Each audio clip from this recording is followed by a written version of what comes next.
Management rights, it's the $9.4 billion industry that no one knows about. It's a unique model from the point of view that it's your own business, but you're still working for lot owners, right? You're working for them, but you're working with them as well. You've got a couple of management rights. If you had to go back and you were going to do management rights again, what are the lessons that you would preach to yourself? In the very early days, take the time to get on the phone to everyone as fast as you can. This is a people business. You have to do things that fall in line to the fact that it's a people business. Since inflation and CPI has gone up, do you find that you're under more of a microscope because they're under more financial pressure? I've definitely noticed it with some of the investment owners. What would your piece of advice be to the people that are looking to transition into management rights as a new career? If you've got no experience in property in general, the caretaking, it's not easy, but like it's literally there in the contract. Do this, do this, do this, do this. To get some support in the property management to get your head around those duties and the right team to help. Welcome to Checked In with Resort Brokers. I'm Frank.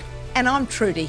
Join us as we explore the intricate world of the wider Australian accommodation industry. We're going to walk you through the ever-evolving landscape of hotels, motels, caravan parks, management rights and the communities, but most importantly, the stories that underpin them all. From market trends and expert predictions to the incredible personal stories and lessons learnt, we're going to cover it all. Join us as we navigate this amazing industry together.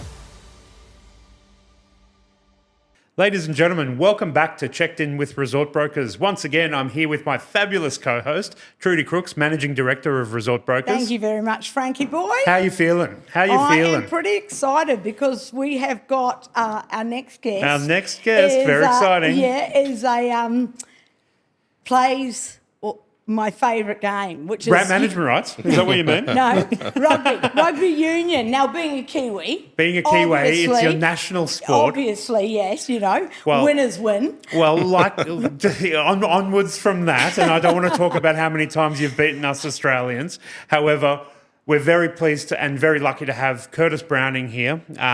Curtis is a management rights operator, right, and a property business owner. But he was also an international rugby player and represented the Queensland Reds and spent quite a few years overseas playing international rugby, but has since come back to hometown of Brisbane to set up a property-based business, which we'll talk about in a minute. But thank you very much for joining us, Curtis. Pleasure, guys. Always good seeing you, Frank. Well, yeah, you too. So just the secret to this conversation is Curtis is one of my oldest and best clients, right? And I don't say that about everybody. I know that was going to be your next question, Trudy. But in truth, Curtis and I have done a couple of deals together, and we continue to talk about how this business can be impactful for his business and how we grow it and how we can do things in ways that benefit the business and evolve as well. The industry, yeah, right? Exactly. Because there's still some parts of the industry that are a bit old school. Yes. Right? We talked about that a lot, about things that we could do and maybe changing the process a bit and maybe bringing the body corporate in as a stakeholder and all kinds of interesting stuff. But really, I just want to know about your rugby career. Let's talk about that. Curtis, would you mind give us a bit of an introduction of your professional sports career and how that led into you starting your property business? Because it's not just management rights. You're an accredited valuer. Yep. You you've got the management rights business, but you're also a buyer's agent. Yeah, correct. Okay. So I started with the rugby, I suppose. Yeah. Fresh out of school, just kept playing footy, basically, just being young and uni and not rugby growing and all up that kind so of much stuff. and being good at something. In your own little bubble of what is sports. Definitely the transition from sports into the real world is a thing. Was that quite depressing? Like, a lot of professional sportsmen say that that's quite a hard thing when you've been so locked into something and so much of your identity. Yeah, Was totally. it quite hard? Yeah, I mean, most people start playing their sport like when they're kids, right? Yeah, it's right. almost all you ever know. I was pretty lucky. Like I always had like an interest in academics at school and like went to uni and like I always knew that rugby wasn't going to be everything. Yes. So, and I'll credit that to my pop because he was the academic in the family. But yeah, so for me, like I've probably handled the transition pretty well, but it's still a very daunting thing to go through because it is all you know. It is a bit of like a privileged life for those years that you do it, and you're in your little bubble. You get great holidays. You knock off early, You're a you bit start of a late. celebrity, you know. Oh, not so much that, but Well, like life's easy, like in comparison to the 9 to 5 grind that most Well, people you're doing face. something you love, right? 100%, and it's enjoyable, and you honestly like you're at work with 30 of your best mates, Yeah, just of course. talking crap to each other all day and running around a little bit, right? And are you still friends, really close with the teams that you played with? Yeah, it's funny. Like you have people along the way that you definitely keep in touch with more, but the reality of professional sports is that like a third of the roster rotates every year. Yeah, right. And you might be changing clubs as well, where really like you're the new guy and everyone else is new to you as well, right? Yep. So especially as you change teams, like you definitely get like little your people Yeah, at of each course you club. do.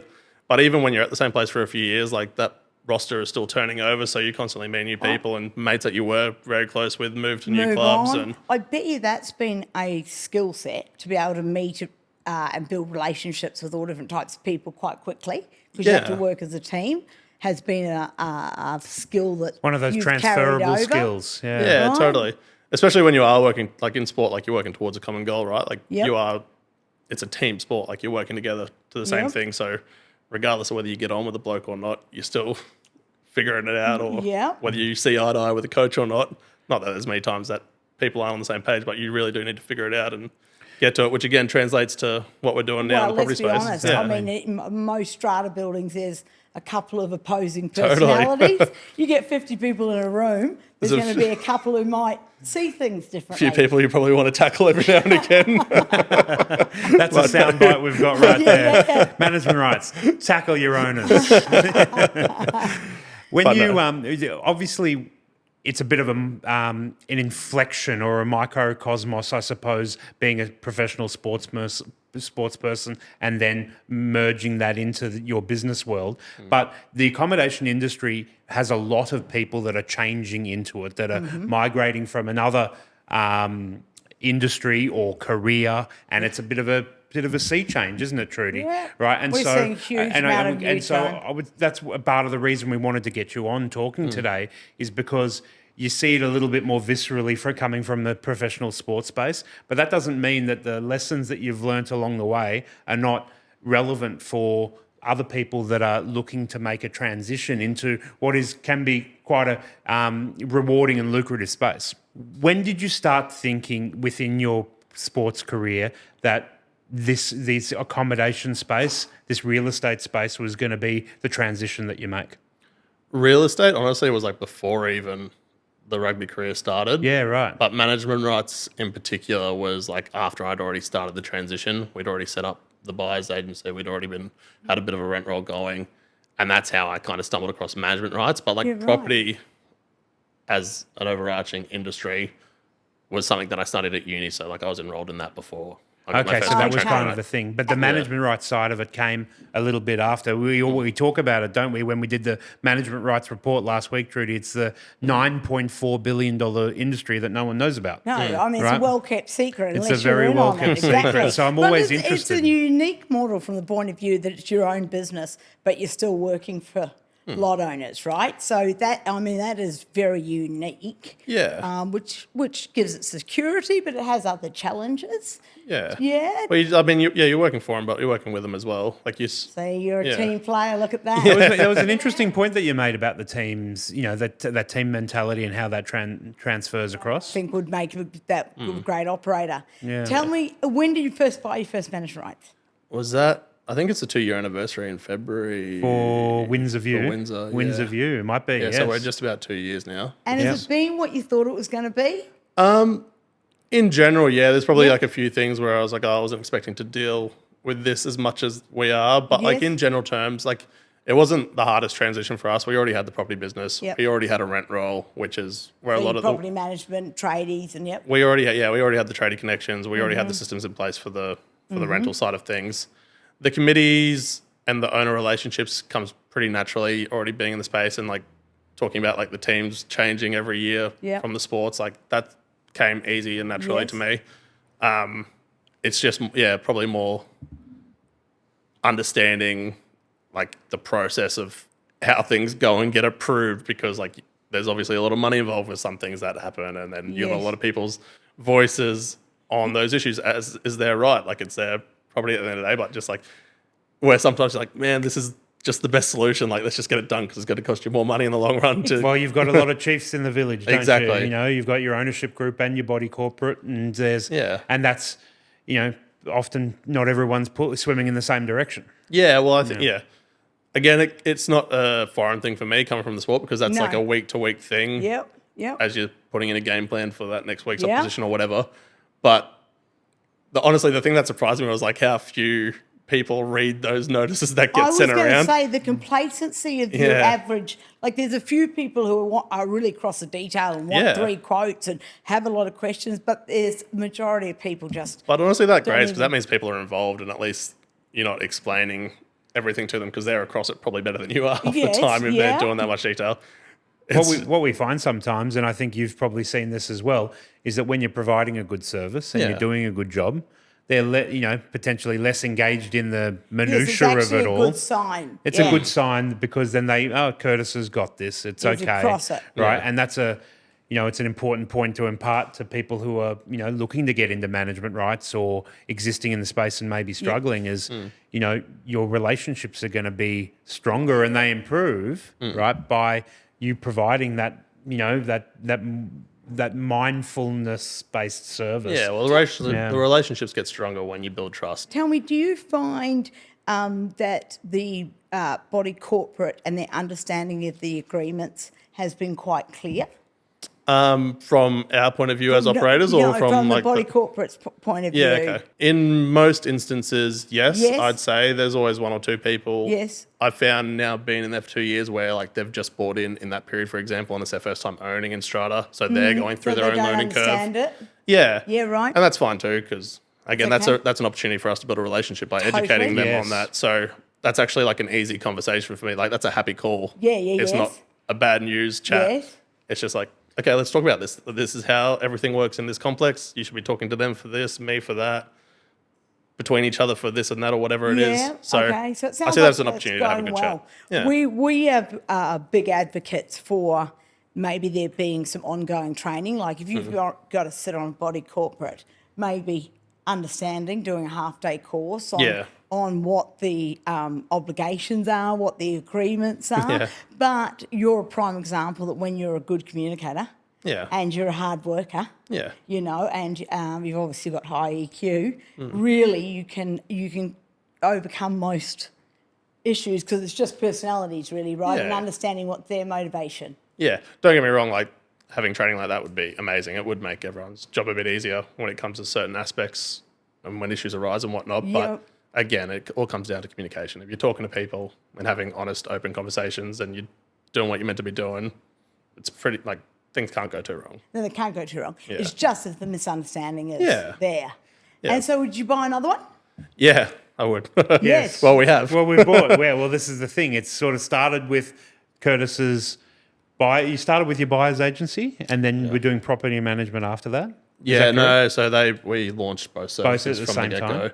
And then bought your first management rights and then bought relatively quickly, you bought another conglomerate of management rights, which was quite letting heavy, and so that was a bit of a commercial decision, but as the market was changing as well. And so there was, Curtis had to come in and sort of develop some relationships with that letting pool really quickly. So tell me, was that when you were looking to buy a second business, were you looking for one that had a lot more letting income because it was more profitable, or what was your thought process? No, I wasn't too concerned with the letting income, to be honest, because probably like the less letting income is like the more upside really for you to add value to the business in this grand scheme of things. So like that number didn't really bother me too much. It was just more about getting more efficient with how we were doing things because although like the business was fine and everything's good, but it's like, okay, we can add this piece on and we don't really need to add any other pieces to provide that service, then all of a sudden the economies of scale. Yeah, we're getting better. Jinx. Right back at you. But yeah, it's exactly that. Was the reason for that. And that one came up, there was 3 in one line and they were all in one like stone's throw from each other. We're like, this is just a good opportunity. Oh, wow. So the 4 complexes are all within a 5-minute drive of each other, which makes things easy. So how many lots over the 4 complexes? It's about 180, give or take. Okay, well, you've gone big. Yeah. Yeah, But, amazing. And there should be a multiple uplift when Frank and Trudy sells you out one day. yeah, exactly. Yeah. Indeed. Yes. Well, that's kind of the idea that they needed to operate independently, right? So they need to That's how operate, banks but look then at at the them. same time, Yep. there's, depending on market cycles, there's an opportunity for that whole business to, the rising tide raises all boats, with the businesses in a similar locale. And Curtis and I had long conversations in regards to that, and we continue to, as to what the growth of his business will be within that sector, to see how that stitches together in a really productive way for the growth of his And that'll business. just be a market thing, right? That's right, You guys are exactly. talking all Time the and market, time. yeah, exactly. Don't worry, he'll call you the Yeah. moment he thinks it's time to go, and he can get to $1 again. Exactly. It's only when I want to go to a Reds game, Hits me up when he wants tickets. I'm the guy. Yeah. Curtis, tell us, you've got a couple of management rights now. You've got 4 different schemes. You've got 180 odd lots. If you had to go back and do it all again, right, and you were going to do management rights again, you weren't going to run for the hills, what are the lessons that you would preach to yourself? Not that it's been a downfall or anything, but just in the very early days, take the time to get on the phone to everyone as fast as you can. You can get very caught up in the hand, especially with the property management. You can get caught up with the handover because that's such a huge task for that first month or two, where really you're just trying to make sure that goes smoothly and everyone's paying rent where they're meant to, and owners have transitioned seamlessly. But then making the effort to call the owner occupiers in the complex. Get to them first. Maybe not like getting the handover done with the rent roll is so important, but then quickly actioning the calls to the owner occupiers. Great advice, yeah. Yeah, that is good advice. Yeah. It's probably something that we didn't really do that as soon in reflection as soon as we should have.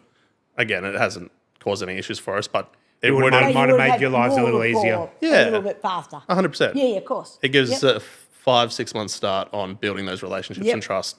One of the things we talk about is this is a people business, 100%. and so you have to do things that fall in line to the fact that it's a people business. Yeah. It's you got to pick up the phone, you got to go and visit these guys. Totally. Yeah. Yeah. And then outside of that is probably I would have engaged a little bit of outside help earlier as well. I'd love to hear about that. So what do you mean? From a training point of view, consultants? It was probably more the jump in the size of the rent roll. Like there's opportunities where you can get third-party contractors in doing things like around trust accounting and stuff like that. Yes. Like just time burners that, like it's excellent that like you should know how to do it. You need to know every system in your business. 100%. But then you need to delegate, right? Exactly. To be able to grow. 100%. Which is like where we got to when we made that second purchase. Was like, okay, we've got a fair bit quicker, fairly quickly.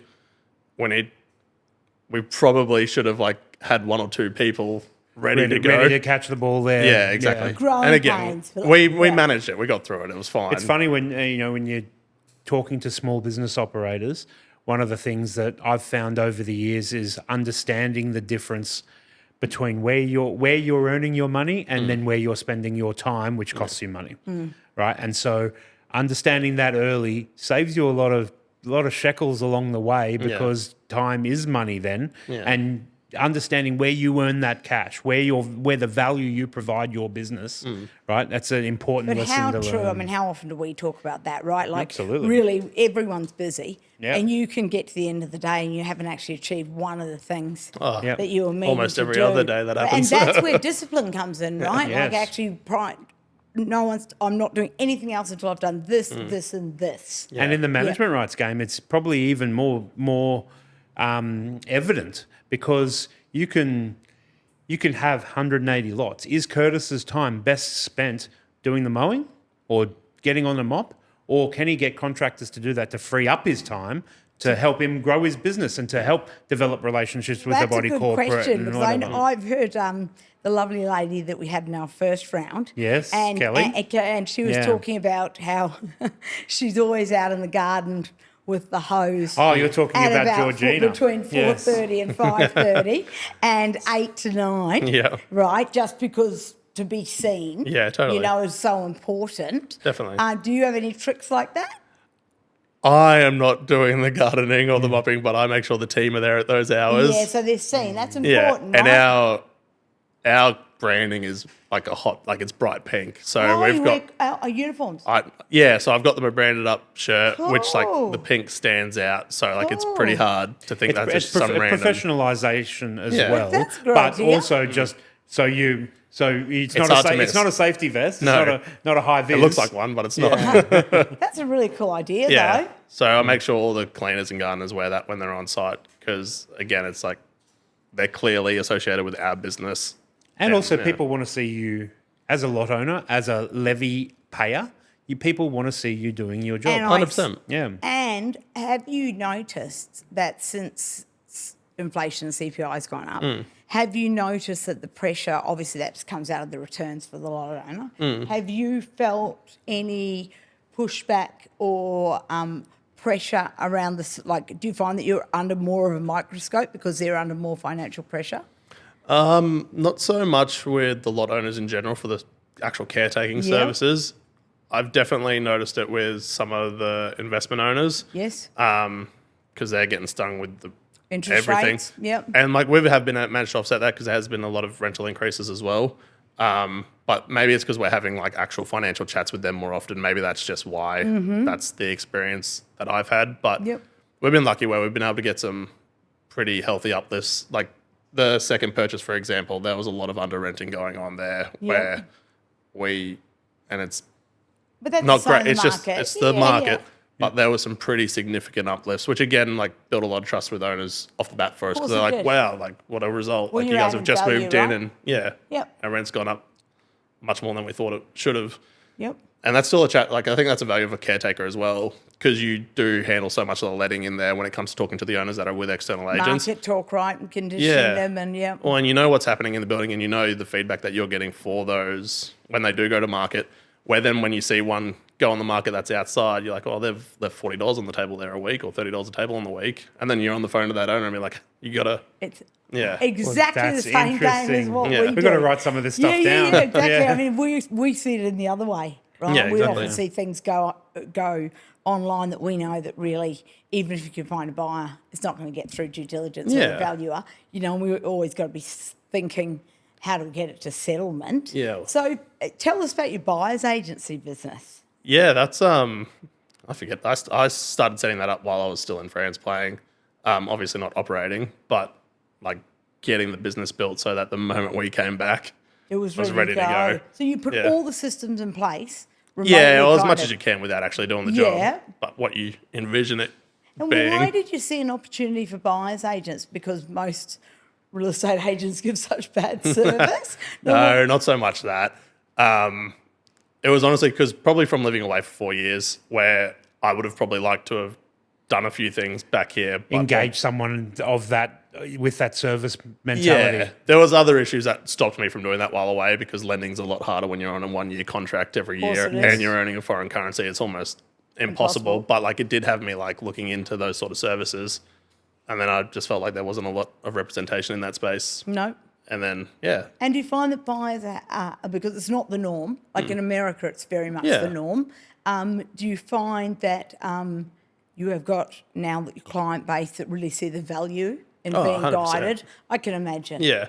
Yeah. And like with me being registered as a valuer in Queensland as well, it's like I can directly show them with the evidence pretty clearly. It's like, okay, Yes. forget my fee for a second. It's like, here's the value I'm saving because the agent's telling you this and sales, there's a case to be made for it to be this, but like reality is like, let's look at some hard numbers on some of this Exactly information like about what this we property. do. Yeah. Yeah, Yeah. absolutely. This is And- where value is, and if we don't get it at value, fine, we'll go to the next one. Like, But don't get hung up on it. also, let's not spend money on legals Yeah. and time, you know, Yeah. and working with banks if you can't get it across the line, Yeah, right? 100%. One of the things that we've done at Resort Brokers recently, and it's a testament to people like Josh in our research department, is helping people make decisions with data, right? Where we can talk very, very keenly about the comparative sales that there are in the market, I mean, and so that same benefit that you're saying with your valuation experience, we get to do it a little bit as well. But it helps us take the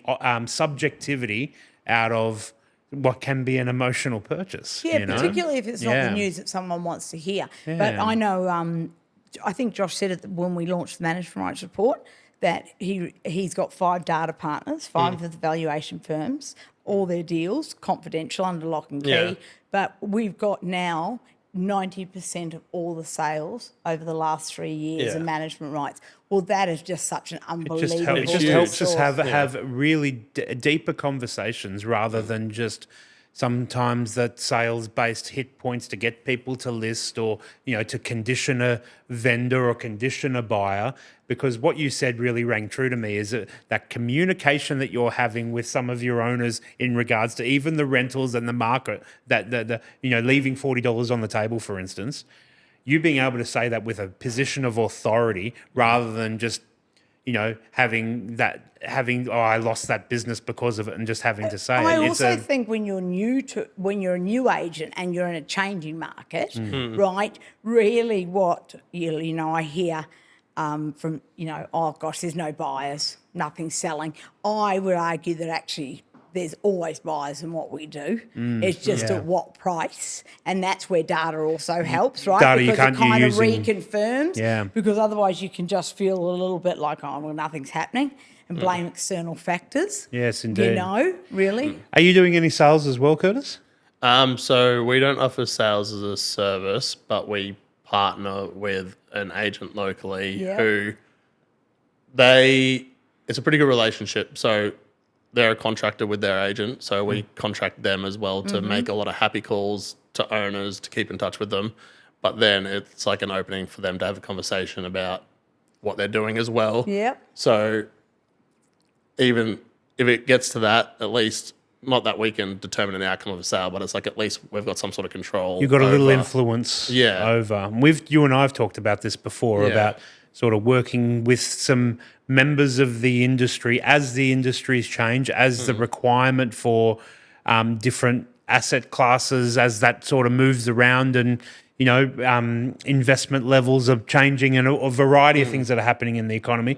Thinking a little bit outside the box with the relationships that you develop is important to keep your business moving forward. But also the reality is, how often do we see, if you've got a really good relationship with someone, they might not be thinking of selling. Yes. But then, that's what you could, if they trust you, you can pick up the phone and say, look, I've got a buyer, just missed out. They're going to pay top dollar. It's the best price you're going to get. I know it's a year early, but, you could take that money and reinvest it. Yeah. And it's amazing how through a good relationship, you can influence that stuff, right? Yeah, again, it's a good relationship, building trust. You can have honest conversations. When stuff comes up, you can have those chats and who knows what comes of it.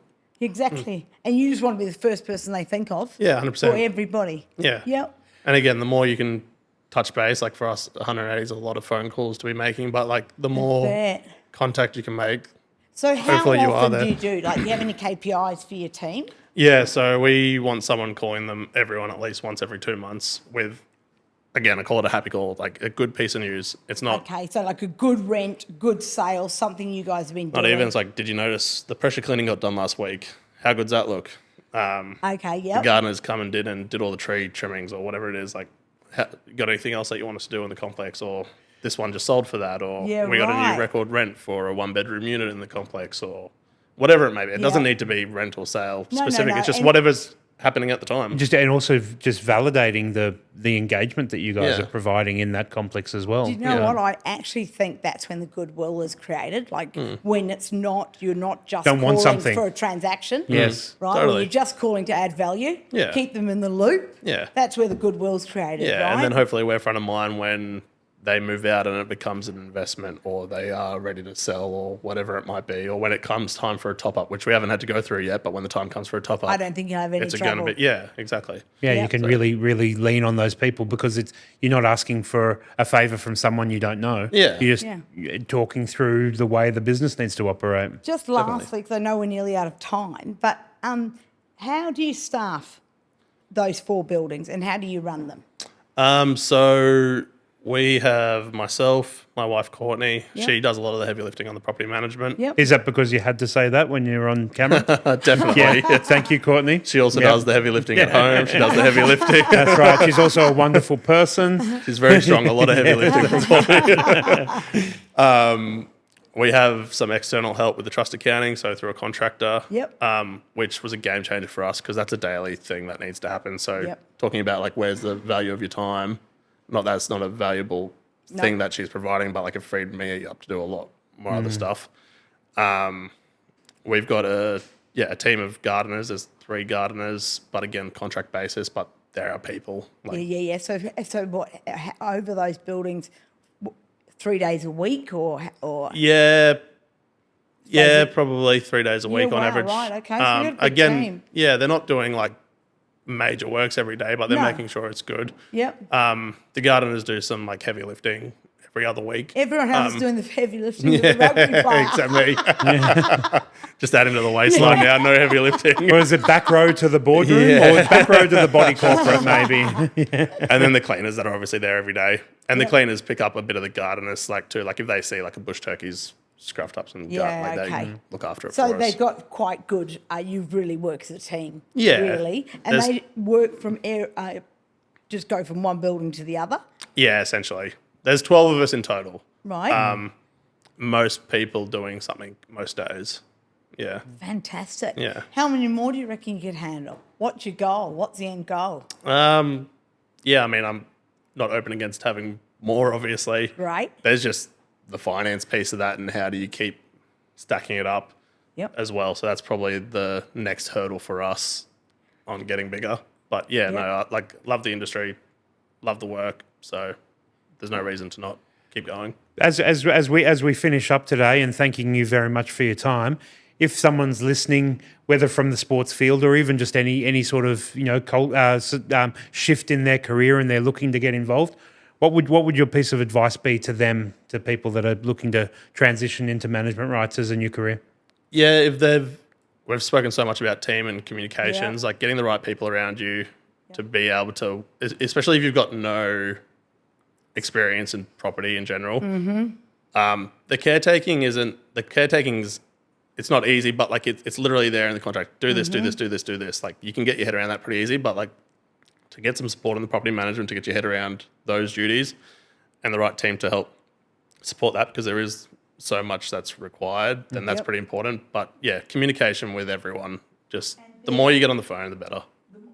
Yeah. Exactly the same. Yeah. It's funny. It's a recurring theme that we see, isn't it, Trudy? It really is. That really is about putting together a professional team around you to help you start support. with experts, educate yourself, and then you understand can't over-communicate. This is a people business. And so I think we can wrap it up there with that pearl of wisdom. Curtis, thank you very much for joining us here at Checked In with Resort Brokers. Appreciate it. When you buy your next one, we look forward to hearing about and going that. Maybe we can explore that entire process on live. Oh, that's live. what That I'm would be good thinking. fun. You can see it at my brain And now I can see it already. Thank you. Thanks, Easy, Curtis. guys. And Thank thanks, you. Courtney, for allowing Curtis to come and talk to us And doing today, I all the heavy think. lifting. Yeah, exactly. Thank you very much, guys. Cheers. Thank you so much for joining us on Checked In with Resort Brokers. If you enjoyed the insights from this episode, we'd love your support with a 5-star review on Apple Podcasts and Spotify. And don't forget to hit subscribe on your favourite platform and stay connected with us on social media at Resort Brokers. We're excited to continue this amazing journey with you. See you on the next episode.